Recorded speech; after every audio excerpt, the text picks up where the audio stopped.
Express the series 3 plus 7 plus 11 plus up until 1027 in sigma notation, and hence use the sum of the first n positive integers to find the actual sum. Now, there are other ways of doing this, but let's have a look at it in terms of the question. Because for the series 3 plus 7 plus 11 up to 1027, these go up in 4. Okay, so the terms increase by 4 each time, hence any term will be 4 times n, and then for a linear, see, if you go back 4, that will take you to -1, then you can put that there. Okay, but you should know by now how to find the any term of a linear series. Okay, so any term of a linear sequence, so 4n minus 1. Right, so to find the number of terms, okay, we'll need to put 4n minus 1 equal to the last term. So 4n minus 1 will be equal to 1027. 4n will be 1028. N will be 257.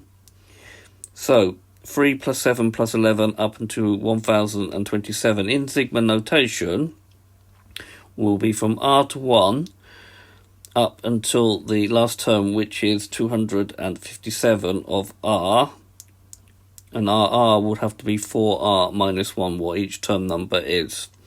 Right, we can now use the sigma notation to actually find the actual sum. I know you can do it a different way, but we just want to use the sigma notation like the question says. Okay, this could be rewritten as the sum from r to 257 of 4r minus the sum from r to 1 to 257 of 1. Because this is a constant 4, that can be taken out of the sigma notation, so it's become 4 times r is equal to 1 to 257 minus from r to 1 to 257 sigma of 1. Now, our standard results are the sum of the first n positive integers is a half n plus 1, and the sum of adding up 1 to n times will be equal to n. So this will be 4 times a half times my n, which is 257 times 257 plus 1. And then we've got to subtract from that 257. So working that out, that will give me 132,355.